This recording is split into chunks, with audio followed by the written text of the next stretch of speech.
What's up in the land of YouTube? It's your boy Side by the Universal Gamer. Welcome to my Universal Gamer update number 36, brought to you by multiplatgametrap.com, where the gamers go. Long time no see. I know I haven't put a Universal Gamer update video up in about 2 to 3 weeks. Been busy doing other stuff, trying to get other things started, and trying to get things better with this channel as a whole. But I'm here now. That's all that matters. So welcome. Besides the Universal Gamer update, I got some decent topics for you guys. It's kind of shallow, but still got some good stuff to talk about. We're gonna start it off with my top 5 games for the upcoming week. And number 1, and if this is not inside order, if it was inside order, number 3 will be number 1. But at number 1, we got Resident Evil Operation Raccoon City. Comes out on the 20th for the PS3, 360, and PC. Did not know this game was coming out for PC. Will not be getting it for PC, but I just didn't know it was coming out for PC. I'm just putting it out there. Number 2, Ninja Gaiden 3. Comes out on the 20th for the PS3 and 360. Number 3, Silent Hill HD Collection comes out on the 20th for the PS3 and 360, and I will be picking this game up at launch pronto. You know, I love my horror games. That's my favorite genre. Everybody should know that about me by now. It's just not that many of horror games out there. But if it was, I have more horror games and shooter games, puzzle games, RPGs, strategy, anything. So yeah. Number 4, Armored Core 5 comes out on the 20th for the 360 and PS3. This Armored Core game is kind of rubbing me the wrong way. I like how it looks. It looks sexy. It looks better than any other Armored Core game ever made. And what's up with the Gundam-looking type gameplay? What's up with the Super Ninja Gaiden 2 fast-paced gameplay that they're showing that I'm seeing? You know, I'm used to. It seems like it's moving away from what I'm used to inside an Armored Core game. You know, and I'm talking more back inside that, inside a separate segment or whatever. But yeah. Number 5, Angry Birds Space comes out on the 22nd for the iPhone. It should be coming out for other handheld devices like other phones and devices like that, but a lot of games come out for iPhone first most of the time, and then goes to other platforms. Next segment, Spit Game. The first thing I want to spit game about is Motorstorm RC for the PS Vita and for PS3. I already made a video about this last night, and so with that said, I will not be touching on it in detail, but if you want to check that video out, I will leave the link inside the description more than likely. And yeah, but Motorstorm RC is available for free on the PS Vita. You can buy it for $10 on PS3 or at a discounted price if you got PlayStation Plus. That game, to me, did a good job. You know, they did a very good job with that game. And I'm thinking that it's going to be like some, you know, just a name, a title up there saying Motorstorm RC, but it's going to play like any other racing game. It actually plays like you're driving an RC car. I was deep into the RC hobby about a year and a half ago. I owned 2 Traxxas trucks or whatever with 3.0 motors inside of it. You know, electric RC cars with brushless motors with the high megahertz batteries and stuff like that. So I know about my RC shit. I used to be on the RC hobby like there's no tomorrow, but I stopped that for a while, and that game actually makes me want to get back into it because the gameplay, even the sound effects in the car to sit up there is making that little humming sound. Like, it sounds exactly like it. So like it got kind of made me geek out a little bit and stuff like that. And that game makes me break it out. And I take my Vita everywhere I go with me, but it makes me take it out my pocket or take it out, you know, even more. Every time I have any kind of split second to play that game, it makes me want to play it, take down my friends' scores and stuff like that. The game is very addicting. If you're used to driving RC cars, you'll love it. If you're not really good at driving RC cars, then the controls is going to feel kind of weird to you because, you know, they got it to where they try and implement that you're driving a real RC car. So when you're going around a corner and going backwards, you know, you still got to turn it. You got to have the sticks turned a certain way because you're facing backwards, so the controls are backwards kind of. But they still implement it to where you can still jump in and anybody can race without having that feel of driving a real RC car, and where it's real hard when you're going around corners and stuff like that in real life. Next topic I want to speak game about is games that's getting handed over to U.S. developers. I hate when games, Japanese games get handed over to U.S. developers, or when just U.S. developers start working on certain games that U.S. developers don't know about, like Ninja Gaiden 3 or whatever. That game was mostly made by, you know, the head person left the game. Everybody know the main person that used to give out all the ideas left the game and stuff like that. And they got some US developers up on that game and stuff, and that game is so different from Ninja Gaiden 1 and 2. I'm not going to ever buy that game, ever. because it just plays so weird. I like some of the stuff that you're going with it as far as the story element, to where you know he start getting more and more infected the more people he killed. That's nice, but the gameplay is just off. I'm sorry. I know they're trying to do something different, but it's off. Same with Armored Core 5. Don't give me no bullshit about, oh, Noob Cyber, what the fuck you talking about, man? You know shit about no Armored Core. I played every single Armored Core ever made, except for a couple of PS1 games, like, for example, Master Arena, and a couple of PSP games. Other than that, I own every other Armored Core game ever made, and I can prove it right now if you want me to, but there's no point in me showing off and trying to prove nothing, because I know what I'm saying is true.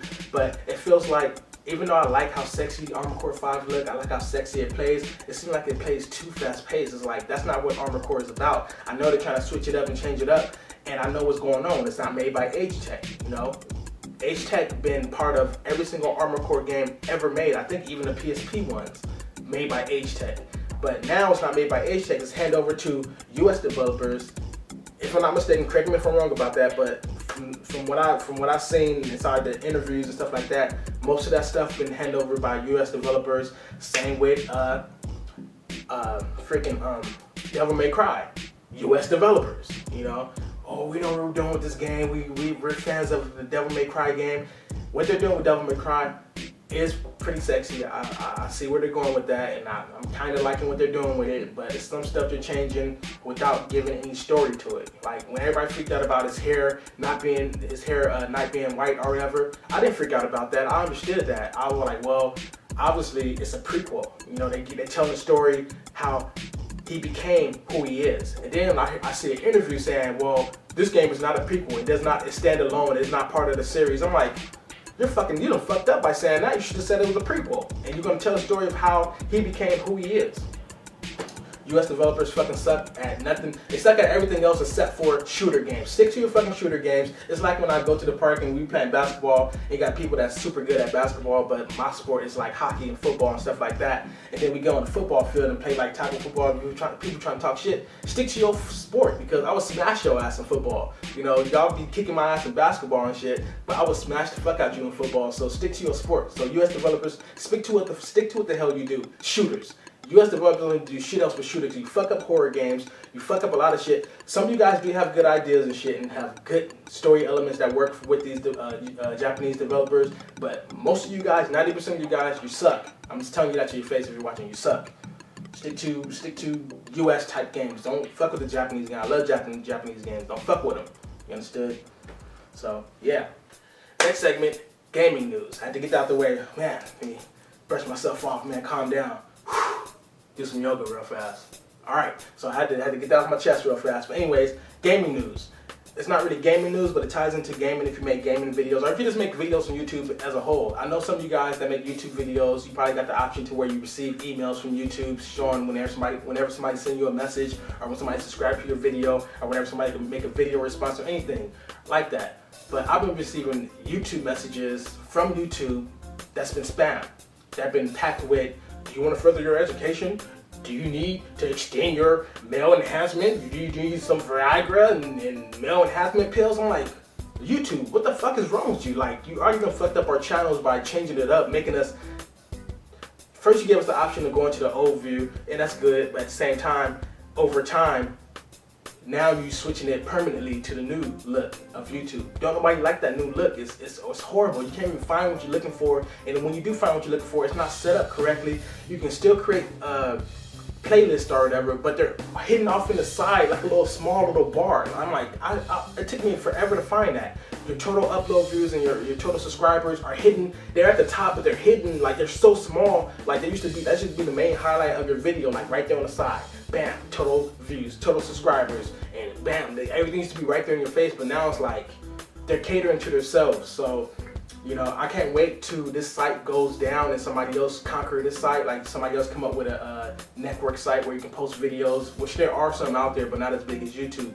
I'm waiting for something like Facebook, what Facebook and Twitter did to MySpace. That's what I'm waiting for, because I'm done with YouTube. You know, I'm waiting for somebody else come up with a good idea for posting videos and having it shown across the world and stuff like that, and better than YouTube and nice little setup. Then I'm waiting for that, because I'm done with YouTube. Like, I'm really thinking about I can't wait till somebody do that. You know, I'm still gonna be posting videos on YouTube, but like, as far as soon as somebody come up with a good idea, like the MySpace Conqueror. You know, I'm waiting for that. I'm waiting for that YouTube Conqueror. Next segment, gaming rant, and I'm about to go back to the Sony rant that I had in my last Universal Gamer update about them not allowing us to put PSP titles on our Vita, put PS1 games on our Vita, and put PS Mini games on our Vita. Hold on, Cyber, you're wrong, because you are able to put PSP titles, downloadable titles on your Vita, and PSP Minis on your Vita. When you only can put 5% of 100% of games on your shit, that means you cannot. You know, I got over 15 PSP, I'm not gonna lie, I got about 10 or 11 PSP downloadable games I downloaded from the PlayStation Store.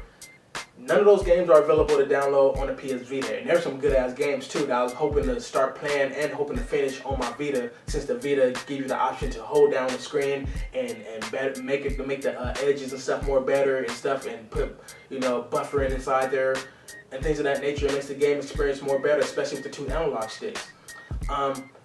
I was also hoping that I can put my PS1 games on my Vita just like I was able to do it on my PSP. You can do remote play with the Vitas. Like, why the fuck would I want to do remote play at my house when I can just play on my screen at my house if I want to play a PS1 game? Why the hell would I do remote play? I want to be able to take those PS1 games with me when I'm at a damn family member's house, when it's boring as fuck, when I'm not doing shit, or when I'm at a convention, or when I'm waiting in line, or when I'm wherever I'm at, whenever there's downtime, I'm able to take that shit out, bam, enjoy my whole PS1 experience. Why the hell would I want to enjoy it right here on my couch or right there in the room, and I can just, fuck it, I just makes you want to turn on the TV, because even though you can do remote play with the PS1 game, you still don't get the options that you were able to have when you played those games on PSP. For example, able to extend the screen, make the screen wider to complement how wide the PSP and PS Vita screen is. You don't have that option through remote play for the PS Vita. You have it on the PSP though.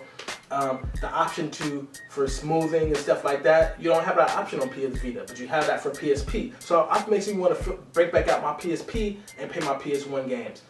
Sony, you're starting to act stupid as fuck. It's like, you want to sell your system, you want to sell memory cards.